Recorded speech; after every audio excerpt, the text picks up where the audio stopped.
Thank you for coming to the public meeting for the Arrowhead Parkway preliminary design project. This preliminary design is from Sycamore Avenue through 26th Street. Just to introduce the project team, my name's Chad Hanish. I'm with Infrastructure Design Group. We're the consultants hired by the city and the DOT to do the preliminary design for this corridor. So as I said, project limits, highlighted in the red there, Arrowhead Parkway from Sycamore Avenue to 26th Street. If you include the intersections that we're looking at, it's a little over 3 miles that we're working on preliminary design for. Back up first to go forward. If you guys have been involved with this corridor in the past, you'll know that there's, it extends back quite a ways, all the way back to 2002 is when it started originally. Kind of got to about 2007 and just hit a standstill. And we're back here, 2015, city and the state said, let's get this going again. Got us on board August of 2015. From there, you probably saw quite a few trucks out there, whether it was HDR's trucks or Infrastructure Design Group trucks, completing the survey, topographic survey. We also started on the traffic analysis at that time, hydraulic analysis, and environmental surveys. So that took us up through about January, and then utilizing that information, started working on the geometrics. Like I said, some of this was started in the past, but there was also a lot of things that changed since the 2002 timeframe. Development, obviously, traffic volumes, design standards, ordinances, they've all changed, and so we've had to incorporate that in. And so really we had some information to go off of, but really we kind of started over on the corridor and took a fresh look at it. That gets us up to public meeting number 1 here, May. Go through the public meeting, get some comments. That's what we're really here for, is to get your guys' comments. We have comment cards. Want you to fill those out. Email addresses, you can email me. Any way that you want to correspond, you can just send in comments. After the public meeting, we'll look at those comments and then continue on with the preliminary design. I kind of talked about the project elements. The survey was kind of the first step, property owner, easements and research. Traffic analysis, that's one of the key components to this preliminary design. That basically defines the lane configurations that we need to accommodate the traffic volume out there. So that's the starting point. Then we can start putting lines on paper to look at the geometrics. As most of you are aware, if you've been in the back, we've just broken these up into 3 different strip maps just to kind of break it up. If there's a particular area that you're interested in, you can just go straight to that strip map. So we have 3 strip maps on that side and 3 on that side. So there's plenty of opportunity to look at whatever area you're interested in. Start on the west end and start working our way east. Strip map 1, Sycamore Avenue to Veterans Parkway. And after the traffic analysis was completed, it said we're going to need 3 lanes in each direction to accommodate the traffic volumes there. Center median is typical for an arterial street. And then the traffic analysis also looks at the additional lanes that we need at the intersections to accommodate turning movements. And we'll drill in on each one of these areas. We also need to look at sidewalks, and including those, and even bike lanes. So that 3 lanes in each direction, just to give you a better perspective, that's similar to a Russell Street that was recently constructed out there. So you got 3 lanes in each direction. Russell also had some bike lanes out there. We're going to start kind of intersection by intersection at a time. I got this aerial up there just to get everybody familiar with what was constructed in the Sycamore intersection in the past so that we can build from there. You'll notice on the south side they have this lane there that ends up being a right turn into Shopco. That basically eventually ends up being our 3rd lane as we continue east. Our construction, for the most part, starts at that intersection and continues east. Similarly, there's a left turn or a right turn lane onto Sycamore here that was constructed to accommodate our 3rd lane for Arrowhead Parkway. That basically gets extended also to the east. And I have additional graphics here to highlight that a little bit better. So with this map, you can see on the Sycamore end, on the intersection, basically we're just adding that north lane. So this is a cross-section cut right there and basically viewing to the east. You're standing out on the road viewing to the east. So you got 3 eastbound through lanes. You got the dual left turn lanes that are already at the intersection, 2 through lanes going through, and that right turn lane.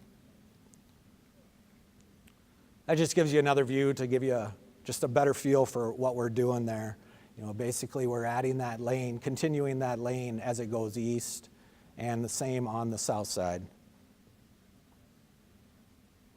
If we move a little bit closer to Gordon Drive, just east of the Shopco entrance, now we have the 3 lanes in each direction, continuing on, and then we have a center turn lane there at that particular area.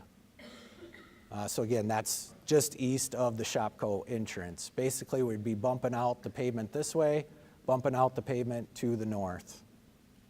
Move a little bit further towards Gordon Drive. That's where we start introducing that median section. So again, center median highlighted there, 3 lanes in each direction. We got sidewalk that's, we call it attached. It just means that it's right behind the back of the curb. On this side, on the other side, we have a little boulevard or parking area, or we also call that detached sidewalk. So that's what that section looks like there. 3 lanes in each direction again. Once we get past Gordon Drive, I mentioned bike lanes. You know, west of Gordon Drive, there's really no accommodation for bike lanes. Sycamore Avenue intersection and going west, there's no accommodation for bike lanes. The bike route is really to the south, 18th Street, or if you were coming from the trail system, it'd be 18th Street to the east, and then it would eventually tie up with Gordon, and Gordon would be that bike route to Arrowhead Parkway. And so at that intersection at Gordon, that's where we start some bike lanes. What that looks like, again, is similar to Russell Street. 3 lanes in each direction, center median, and then we have a bike lane on each side. What we also have on each side is a little buffer strip. So we have a 3-foot buffer strip. That's the additional white lines. I'll be able to show that to you a little bit better here in a zoomed in version. But bike lanes on each side, and then just because we're going to see a lot of traffic out there, we have that buffer strip in there. So that starts just east of Gordon and continues east through Foss and Highline and out to towards Veterans Parkway. Here we are zoomed in on Foss Avenue intersection. We got our 3 lanes in each direction. There's our bike lane. The double whites are the buffer strip, and then we have the bike lane right there, so that corresponds to this area right in here. Looking at the Foss intersection, if you're interested, coming from the south, we have a right turn, a through, dual lefts, and 1 southbound lane. North side, we have a through, a left, and a through right. Designated right turn lanes to go each direction there from Arrowhead. Highline, very similar as far as the Arrowhead configuration. Highline itself, we add additional through capacity. There is additional traffic out there, so we'll have 2 through lanes available in each direction. This northbound will have dual lefts. This one will just have a single left. So now once we get out to Veterans Parkway intersection, this intersection is going to see a lot of volume. It's projected to see an enormous amount of traffic volume. So the intersection gets very big, and it's at this point that not necessarily comfortable with bikes going through that intersection, pedestrians going through the intersection. So at this point, the bikes actually come off and utilize a shared path right along the backside of the curb. These purple magenta lines going through the roadway, those are underpasses. So we have the ability to pull the bikes off, or the pedestrians, anybody who's walking out there, and they can now utilize the underpass. And to give you a little bit better feel for why that is, this is what we're looking at for the intersection of Veterans Parkway and Arrowhead. We have our 3 through lanes. We have a designated right turn lane. And to accommodate those traffic volumes that we're going to see in the future, there's actually triple lefts. And that's at every leg. So we have triple lefts, triple throughs, and a designated right turn lane at every leg. So we're talking 10 lanes of traffic plus median, it's 120 feet across. That's difficult for pedestrians to get across. This underpass provides them an option to not have to cross that grade. Now, I mentioned that's to accommodate future traffic, so that's out there a ways. Triple lefts would be, it'd be the first time in South Dakota for triple lefts. We know that that's not going to be needed right away, so we'd most likely not build that third left, widen out that median, and just build the dual lefts for now. And that gives us the ability to just remove that median in the future and build the triple lefts. And we could do that for all of these legs. So it'd be less intimidating for people coming up to it. Most people have now driven dual lefts, but not necessarily a triple left. Strip map 2 is Veterans Parkway to approximately 6 Mile Road. Pretty basic here. The 3 lanes in each direction continues through Veterans Parkway. And we say to access number 1. We're not showing exactly where the access points are at this point. We work with the developers and the property owners along here, along with the access management plan that the city has, to define exactly where those access points need to be. If we just use the quarter-mile access, that's per the access management standards, the access point would be somewhere in here. And at that point is where we transition from 3 lanes in each direction to 2 lanes in each direction. So 3 lanes in each direction through Veterans Parkway, and then somewhere in here, wherever that access point is, from there all the way to 26th Street really is 2 lanes in each direction. Anybody who lives over here, we're not eliminating access for you. You still get there. It'll be at those points that get defined per development and per the access management plan. Plan is to maintain the existing roadway that's out there right now as kind of a service road, a frontage road.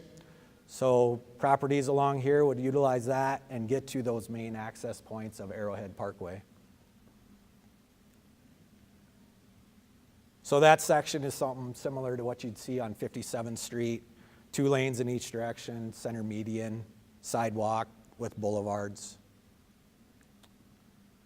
Strip map 3, 6 Mile Road to 26th Street.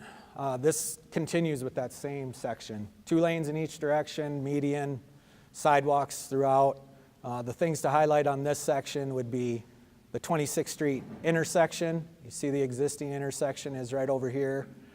We'd like to line that up with the development on that side so that we don't have these 2 T'd intersections right next to each other. That introduces a lot of risk for crashes when you have intersections that close.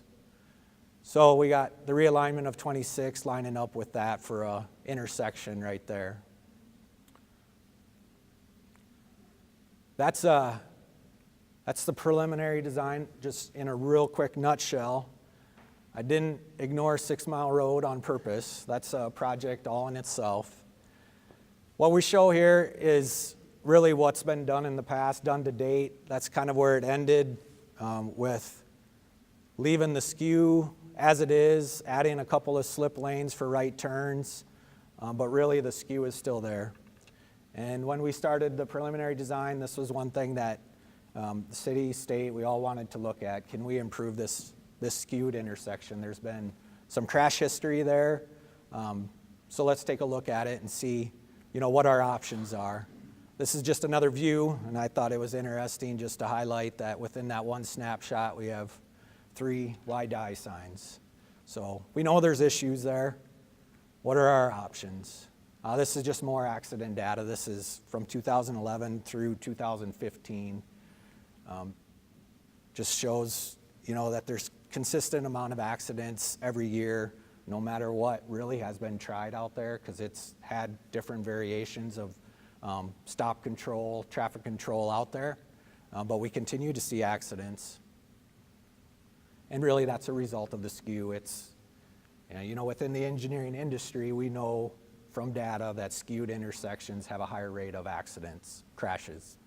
Just to support that a little bit more, when we look at intersections, of course, we're numbers people, and so we have formulas for everything so that we can really determine what is a priority, what needs to be improved. And so this is just a table that runs through. There's formulas in the background that we look at, but this critical crash rate, that's really what we're looking at. It doesn't necessarily just look at the volumes through an intersection. It takes into account the crashes and the volume. And then through that formula, we develop this critical crash rate. And that's what's used to prioritize intersections. We use this information to say one intersection, although there might be more accidents, well, there's also more volume there. Less volume, but accidents, and that critical crash rate says that this one is maybe more of a priority. So if you compare that to some of those other intersections out there, Louise Avenue, 43rd, lots of volume, lots of crashes, but you look at that critical crash rate, which tells the story for us, and this intersection has some issues. So that's a lot of lines. I'll break these apart, but these are some of the options that were looked at and just overlaid them on top of each other so you could kind of see the differences. If we look at each one individually, this is the skewed, basically the existing intersection. That's the existing skew that's there right now. And really, 75 is desirable. 60 is kind of bare minimum.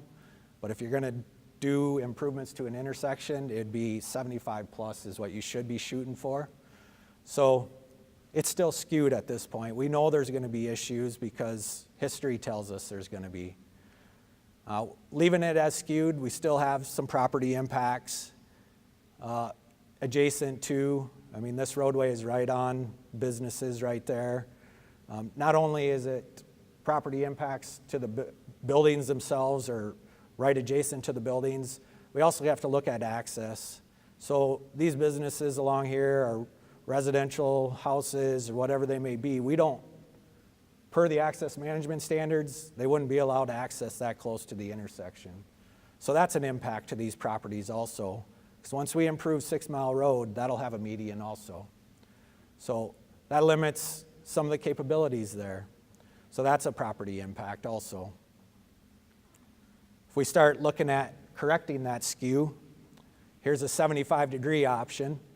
One thing that we'll highlight with these options is we have that electrical substation there.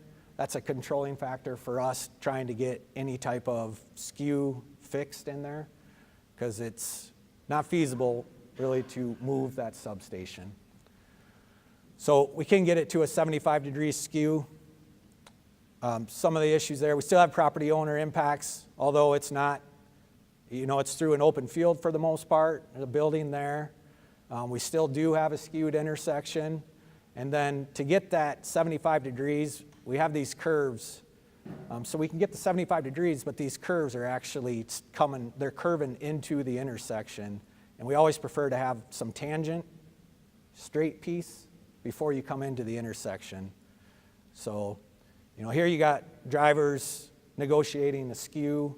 Here we got drivers negotiating a skew plus a curve at the same time. So that makes it even potentially a little bit more complicated for drivers. If we look at flipping that 75 degree to the other side, now we're going right through properties. We still have a 75 degree skew, and we end up with those curves coming in again. So we're improving the skew, but we're not necessarily solving problems out there.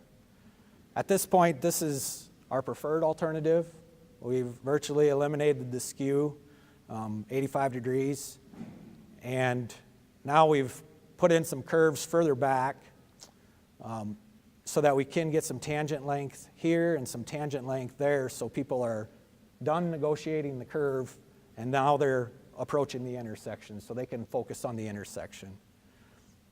So that's an improvement for the skew. It's also an improvement for the curve portion. To mirror this on the other side, we looked at, but we have to move that so far over that we get into that substation every time.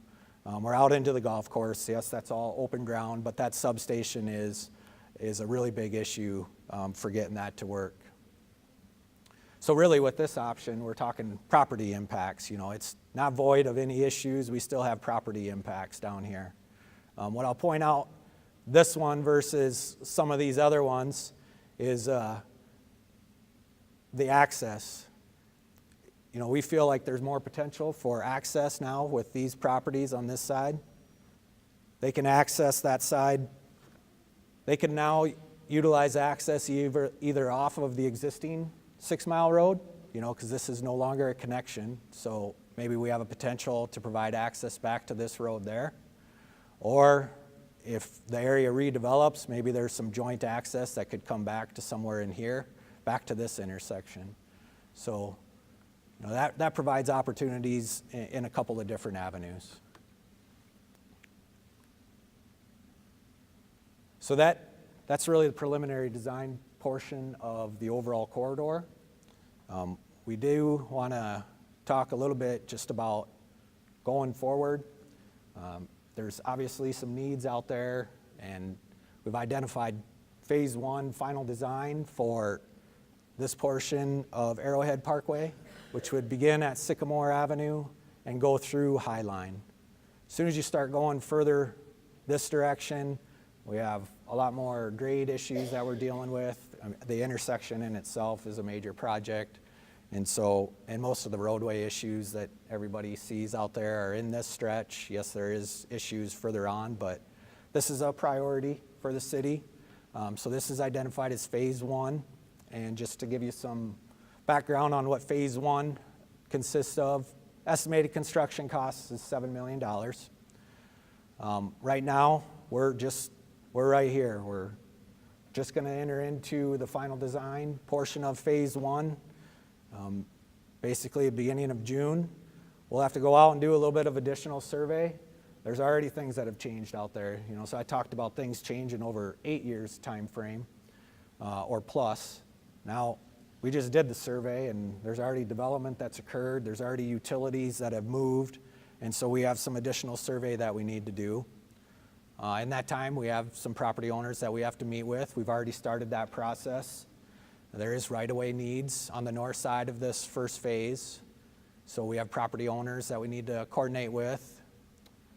So the goal would be final design through November, December timeframe. Then we submit to agencies for their review time period, get comments back, finalize plans, and advertise for bid, hopefully by the end of March timeframe. If it would get extended more, May is probably the cutoff for us to really go out and advertise a project to contractors. By that time, they're pretty full for a project this size. So all dependent on schedule, but that's our goal right now is March. So bid letting in March, where the contractor gets on board, construction in 2017. We would plan on, there'd be property owner coordination going on this whole time. We would plan on having a public meeting, once we have a contractor on board, or even before if we need to. To follow this project, we have the website. All this information will be uploaded to the website, so you can download it there. We'll continue to add information to that website as we continue with preliminary design, because that doesn't end either. We still have work to do on preliminary design, and it'll also have information on final design as we continue.